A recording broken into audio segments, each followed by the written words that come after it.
Good afternoon, ladies and gentlemen. Thank you so much for joining me on yet another edifying edition of the program, You and Your Health, at on Equinoxe Radio Multimedia. For presentation, I am Immaculate Fogwe. Diabetes is a public health concern worldwide. It is associated with increased morbidity and mortality. According to the International Diabetes Federation data, around 425 million people worldwide are suffering with diabetes. They say the number is expected to increase to 629 million by 2045. How then can we limit the number of cases that we'll be answering in the course of this program? Let's go on this short break. I will be right back.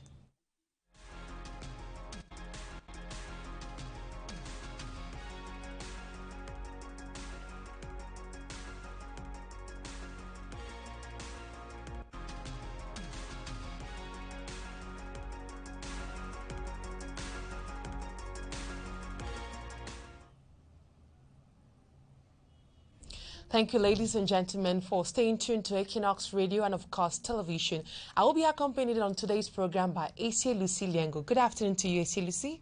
Good afternoon, Immaculate Fogwe. Good afternoon, dear listeners and televiewers of Equinoxe Television and Radio. It's a pleasure having you on the program for the first time. It's a shared pleasure. Pleasure is mine. So, Lucy, we are going to be receiving a medical expert. He's known as Dr. Roger Tapa, and we'll be talking about diabetes. Good afternoon to you, Doctor.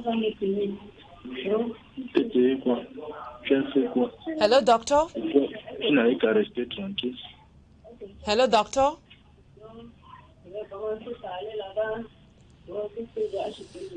On today's program, we'll be receiving Dr. Roger Tapa, and we'll be talking more on what exactly diabetes is, and he's currently on the line. Hello, Doctor. Are you there? Dr. Roger, are you there? Yes. How are you? I'm fine, Dr. Roger. And you, how are you? I'm fine, thank you. So, Dr. Roger, today we'll be talking about a very pertinent topic, which is diabetes, and it's affecting a good chunk of Cameroonians. So tell us, what exactly is diabetes? Hello? Yes, Dr. Roger. We can get It's you breaking. 5 on 5. I can hear you very much. Can you get us now? Is it better? Yes, go ahead. So we're asking, what exactly is diabetes? Yes, it's a state of metabolic trouble that the body is unable to process the sugar. To make it simple, so when your body is not able to process the sugar properly, you are called a diabetic. That's basically to let anybody understand what that means.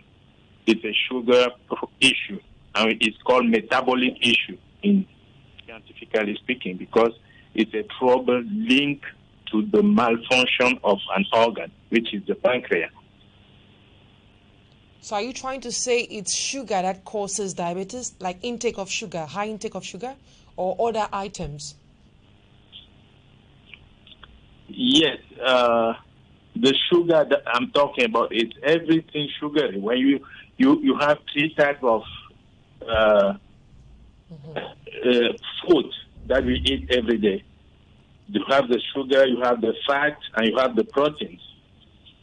So when your body is able to process the sugar part of it, that's when you have diabetes. Okay, doctor, how can one tell he or she is diabetic? Yes, to determine that somebody is diabetic, there are many processes. It's not just one process. First, there is a genetical predisposition for the person. The genetic predisposition is that one parent in the past or actual parent has diabetes. So there is history of diabetes in the family. It's not hereditary, it's genetic predisposition, meaning that if the person gets exposed to the risk factor, the person will become diabetic. But if you don't, you have a chance not to have diabetes during your lifetime. That's one thing. The second thing is that your blood sugar should be above a certain level constantly for a period of time, like above 150, some would say 120, 140, but that's not the point. If your blood sugar is above like 140 for a 2 weeks time, that can make sense with the genetic predisposition to think that maybe this person is diabetic. The third exam to confirm that is the glycosylated hemoglobin, which is not really current, but it should be current to determine the real quantity of sugar inside the body of somebody. What they call blood sugar, peripheral blood sugar, which is linked to what you eat, what you drink, your emotion, what activity you are doing. So you cannot determine if somebody is diabetic just because he has 2 or 3. No, you have to combine with the genetic predisposition and combine with the glycosylated hemoglobin. And the normal glycosylated hemoglobin should be under 7% most of the time, or above 7% to have you to think that this person is diabetic. So it's not as easy as people. You have here a lot of time of diabetic pain that people say, no, on va dépister si vous êtes diabétique ou pas, and they do what they call blood sugar. Mm-hmm. After the blood sugar, they say, no, you are diabetic. That's not true. It's completely wrong. And that's why they put people under the wrong medication from the beginning. So, to summarize, to say somebody is diabetic, you have to take in account the genetic predisposition. So the history, the diabetic history inside the family. Mm-hmm. First. Secondly, the blood sugar should be constantly above certain level, usually 140 for more than 2 weeks. And third, the glycosylated hemoglobin should be above 6.5%. Those 3 factors can tell you the person is exactly a diabetic. But what brings you to do the blood sugar, to look into the family history and to look into glycosylated hemoglobin is a symptom. So clinically, the person should be maybe drinking too much, to make it easy. Drinking too much, peeing too much, eating too much. We call it polyphagia, eating too much, polyuria, urinating too much, and polydipsia. Polydipsia is drinking too much. Polyphagia is eating too much. So there are 3 things. You eat too much, you pee too much, and you drink too much. So, doctor, apart from peeing too much and eating too much, what are some other symptoms that diabetic patients usually manifest? Yes, some diabetic patients will start just by losing weight. They can start by losing weight. This happens to those who have the 3 symptoms that I'm talking about. They're going to be peeing a lot, eating a lot, and drinking a lot. This will make the difference.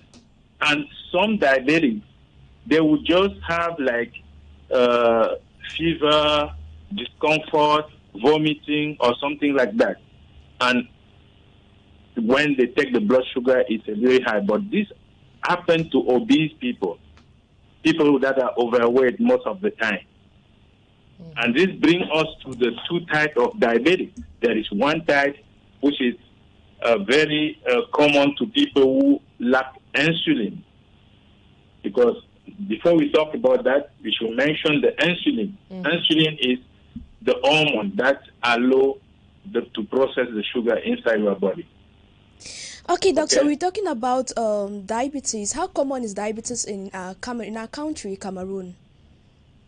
Yes, in Cameroon, if you take the 2008 statistic, it was around 6% of the population compared to 0.5% in the world population. And this is not exact due to the fact that even the Cameroonian population is not known. If you get the last result of statistics for the Cameroonian population is far behind. We have more people than they used to say. And when you take the 6%, it's too much. That's a percentage of many millions of people having diabetes. So we can go with the 6%, but it's not the reality. So, Lucy, you have the time now to read out the numbers so our listeners and televiewers can call and participate on today's edition of the program. Yes, of course, you may want to be part of the program. You can just call the number 670-547049 or 656-622222. I repeat again, 670-547049 and the second number 656-2622222. That's 22 at the end. Other instructions for our televiewers? Yeah, other instructions, you may want to call and maybe your TV set is on or your radio set is on. I think you have to switch it off so that we don't have any problems while communicating on air. Back to you, Dr. Roger Tapa. You rightly said the number of diabetic patients is on the rise. What accounts for this increase in cases as far as the Cameroonian context is concerned? Hello? Yes, Dr. Tapa. Did you get me? It's breaking. I didn't get you. Okay, I was asking, why is it that the number of diabetic cases is on the rise, especially when it comes to Cameroon? Repeat again. What accounts for the recent rise of diabetic patients in Cameroon? Okay. Yeah, the diabetic patient in Cameroon and in everywhere else, they should know that it's a metabolic situation first, because this is what is driving people crazy. Diabetes is a metabolic trouble, meaning that one organ in your body is not functioning well. We talked about the pancreas. And before they know, there are two types of diabetes. One. Hello, we're coming back to you. You have a call on the line. Hello. We just lost that caller. Back to you, Dr. Roger. Yes, I was talking about the two types of diabetes. The first one is when the pancreas is unable to complete the insulin secretion. It's when the pancreas is functioning less than 10% of the capacity. You have the type of patient don't have enough insulin. The type 2, you have insulin, but the body cannot process that insulin. This happens to obese people that eat frequently, and the insulin have saturated the fat system, making it unable to use the insulin available. And this is what they call type 2 for obese people. Usually the type 1, they are very thin, but the type 2, they are very obese and fat. So you have that. You have juvenile diabetes, the other type, that happen to children on their age. And you have the diabetes during the pregnancy for pregnant women. Those are the different types of diabetes that you can expect. Okay, doctor. Now, yes. Are there some other causes, like other related diseases that can maybe lead to or can cause diabetes? We have a call on the line. We'll be getting back to you, Doctor. Hello. We just lost that caller. Back to you, Dr. Tapa. Hello, Doctor. Hello. Yes, back to you. What? Yeah, I was asking if there are some diseases that are related or can cause or can lead to diabetes. Related diseases linked to diabetes. Yes, like I said before, if you have any situation that the pancreas is involved, like pancreatitis or cancer of pancreas, you have the chance to make the disease. Because if you have trouble where the insulin is done, you have insulin problem, and from there you can have diabetes. But keep in mind, those are exceptional. It's not current cause of diabetes. The most current cause is genetic predisposition and lifestyle disorder. When you talk about lifestyle disorder, what are you talking about? Is it the way of eating, alcohol Yes, consumption? the lifestyle disorder is drinking too much. For example, alcohol, tobacco use, so voluntary intoxication, and now eating, binge eating no control, frequently food, and you don't sleep well, you don't drink water properly, and your nutrition is on and off.